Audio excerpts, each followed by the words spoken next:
Hello and welcome. My name is Kirsten Mann. I am the project coordinator here at Serve Idaho. You are listening to our first webinar series talking about AmeriCorps grants. In this webinar, you can expect to learn what AmeriCorps is, the different streams of service, some of our AmeriCorps grant process, such as eligible organizations, our funding priorities, and allowable member activities, and as well becoming a service site and what that entails. So first, let's talk about what is AmeriCorps. AmeriCorps is not like your typical 9-to-5 job. AmeriCorps is what we call a national service program. We like to refer to it as the Domestic Peace Corps. However, instead of serving internationally, its members only serve in the U.S. Each member will dedicate at least 1 year to serving their local communities, addressing needs, and getting things done. Historically, national service programs have existed long before AmeriCorps ever did. For example, during the 1930s, FDR created the Civilian Conservation Corps. These individuals worked in national parks in an effort to revitalize the economy. A more familiar program, the Peace Corps, was created by John F. Kennedy in order to promote peace and prosperity across the world. During the 1960s, President Johnson waged his war on poverty. To tackle this, he created the VISTA program. VISTA, which stands for Volunteers in Service to America, gave an opportunity for local citizens to respond to these challenges. Bringing these programs together, Bill Clinton sponsored the National Community Service Trust Act of 1990. President Clinton was a huge proponent of national service programs, and with this legislation, he created a larger federal agency, the Corporation for National Community Service, which would administer the various AmeriCorps programs. In addition, he drew upon the principles of the 1930s Civilian Conservation Corps and the GI Bill to reward its members for the year of service with various benefits. So let's take a moment and talk about what some of the benefits of being an AmeriCorps member are. The first benefit is the Eli Siegel Education Award. This education award is not paid through you, the organization, applying for AmeriCorps funds. It is instead paid through the National Service Trust. Members who complete their 1 year of service will receive this education award and can use it to pay for current student expenses or to pay back qualified student loans. Members will have the opportunity to network with people in their chosen field. They will receive a living allowance, health coverage, and opportunities to travel, but most importantly, they will have the opportunity to give back in a much larger way and address the critical needs within their own communities. Currently, in Idaho, we have over 2,700 AmeriCorps members at over 400 different service sites. The Corporation for National Community Service, or CNCS, or the Corporation as we like to refer to it, is currently the largest grant maker in the country focused on service and volunteerism. Now that you've learned a little bit more about what AmeriCorps is and its history, let's talk about the current structure breakdown of its programs. At the top, we have the Corporation for National and Community Service. It administers 3 distinct AmeriCorps programs: AmeriCorps VISTA, or Volunteers in Service to America, AmeriCorps NCCC, or National Civilian Community Corps, and AmeriCorps State and National. Let's briefly talk about some of the differences between them. AmeriCorps NCCC, or National Civilian Community Corps, they engage teams of members in projects in communities across the U.S. Service projects, which typically last from 6 to 8 weeks, address critical needs related to natural and other disasters, infrastructure improvement, environmental stewardship and conservation, energy conservation, and urban and rural development. In Idaho, they have helped build community gardens in Lapwai. They've helped with the construction of the Girl Scout camp in McCall and engaged in tax prep work for low-income individuals. AmeriCorps NCCC teams are a great resource for organizations as there is little to no cost involved. Sponsoring organizations can request the assistance of AmeriCorps NCCC teams by submitting a project application to the regional campus that covers the organization's state.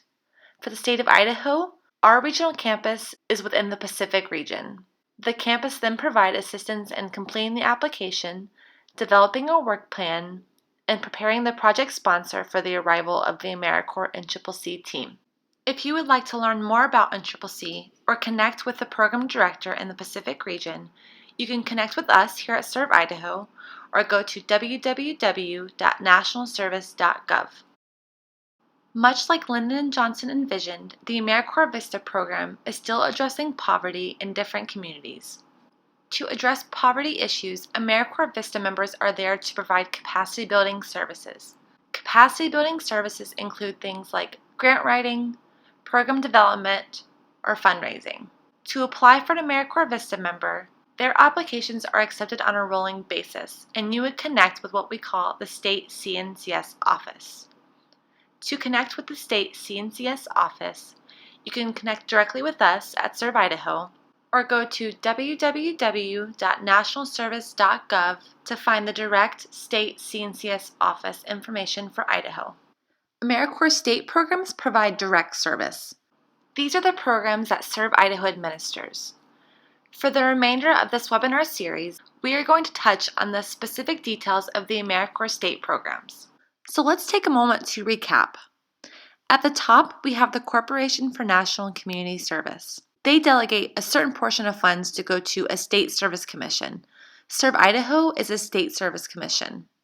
Additionally, every state has their own respective commission. At Serve Idaho, we administer the AmeriCorps state programs. In the middle, you have AmeriCorps NCCC, and they're autonomous. The remaining portion flows to the state CNCS office. The state office administers the AmeriCorps VISTA program and the Senior Corps program. So let's talk a bit more about Serve Idaho. We were established in 1994 by Governor Andrus. Since then, we've been working to expand AmeriCorps programs throughout the state. We are overseen by a board of commissioners, which the governor appoints. Ultimately, it is the commission who will help us decide which programs we're going to fund. Now that you understand the structure of AmeriCorps programs, let's discuss which organizations are eligible to apply for an AmeriCorps grant. Eligible organizations include nonprofit organizations, public agencies, state and local government, educational institutions, faith-based organizations, and Native American tribes. Additionally, the Corporation for National Community Service, as well as Serve Idaho, has something called our funding priorities. These are areas in which we would prefer your program design to fall into. The first funding priority is education. So, for example, your AmeriCorps members could be doing things like tutoring or mentoring after school. Next is Healthy Futures. So, for example, your member could be addressing food security needs or preventing opioid abuse. The next area is environmental stewardship. So, your members could potentially maintain trails outside. With a focus in veterans and military families, your members could potentially work to provide career opportunities to veterans. Under an economic opportunity priority area, your members could potentially build low-cost homes or engage low-income individuals with tax prep help. Or lastly, your members could potentially help with disaster response or disaster preparedness. It is important to note that your organization can fall into multiple categories and to come talk to us if you are unsure which category you would fall into. Now that you understand if your organization is eligible to apply for an AmeriCorps grant, and as well which funding priority area you might fall under, let's talk about what AmeriCorps state members are allowed to do. AmeriCorps state members are there to address community needs through direct service. Direct service activities generally refer to activities that provide a direct, measurable benefit to an individual, a group, or a community.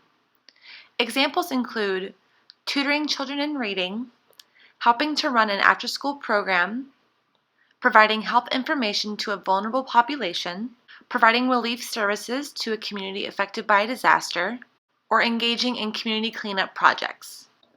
There are some activities, however, that your AmeriCorps members cannot engage in. These include engaging in political activity and advocacy, or engaging in religious activity, benefiting a for-profit entity, engaging in voter registration, and providing abortion services or abortion referrals. This does not mean that your member is not allowed to personally vote or go to church. It just means they're not allowed to do so while charging time to an AmeriCorps grant. Now that you have a sense of what AmeriCorps members could do, let's talk about what our current programs are doing. At Idaho Healthcare for Children and Families, AmeriCorps members provide outreach to families and individuals in the Head Start and Early Head Start programs statewide. They provide health screenings and education to assist with advocacy needs and serve as a link between Head Start and the healthcare community. At Lewis Clark Service Corps, AmeriCorps members serve as tutors and mentors in schools, in faith-based organizations, and community organizations throughout northern Idaho. At Palouse Clearwater Environmental Institute, their AmeriCorps members are placed on projects addressing environmental conservation, sustainable living, and rural community needs in Idaho. At the Student Conservation Association Idaho AmeriCorps program, or SCA, this is a residential program. Its AmeriCorps members participate in certification courses relating to large-scale land management required by the U.S. Forest Service. From May through October, they complete restoration projects throughout the Salmon Challis National Forest. Now let's talk about some of the ways in which your organization can acquire an AmeriCorps member. At Serve Idaho, our AmeriCorps grants require a 10-member minimum. However, we realize that not every organization has the capacity to carry 10 members. So let's talk about some of the different options you have. First, you need to ask yourself, does your organization want 10 members? And additionally, can your organization handle the grant requirements? If the answer is no, then you can work with some of our existing programs to acquire a member or two. You would then become what we call a service site. If your organization has the capacity to handle 10 members and grant requirements, then you have two options. You can apply and use all of the 10 members at your specific organization, or you can gather partner organizations to become service sites. Let's look at an example. At the top, we have Serve Idaho. We're what's known as the prime grantee. That's because we receive funds from the Corporation for National Community Service. We award out those funds to eligible organizations. Remember Palouse Clearwater Environmental Institute? Their AmeriCorps members are addressing environmental conservation needs. They're what's known as the subgrantee. However, because they've also gathered partner organizations to become service sites, they're also what's called a multi-site intermediary. For example, they place members at the Boise Urban Garden School, Deer Flat National Wildlife Refuge, and the Foothills Learning Center. These are what's known as service sites. Palouse Clearwater Environmental Institute is the sub-site because they have the capacity to submit the grant application, to handle the financial and grant components, and we're able to work with service sites to contract out member positions. The service sites, like the Boise Urban Garden School, only wanted a member or two and didn't have the capacity to fulfill the full grant requirements, which is why they chose to become a service site rather than apply for a full AmeriCorps grant. To become a service site, you would need to have first an aligned focus area, be responsible for a cost share per member or potentially in-kind services, and we need to connect directly with either us at Serve Idaho or with our programs. You can find more information about our programs at our website at www.serveidaho.gov/AmeriCorps. In general, service sites are responsible for member recruitment and retention, the training, orientation, and supervision of its members, and any data collection and reporting necessary from the sub-site. So let's recap. In the end, you have three options to get an AmeriCorps member. You can choose to become a service site if you do not have the capacity to handle the full grant application and its various requirements. Or you can choose to submit the full application and either host 10 members at your particular organization or work with partner organizations to spread out your AmeriCorps members. If you or your organization is interested in becoming a subgrantee or learning more about the various grant requirements, be sure to check out our next webinar. Thank you so much for watching.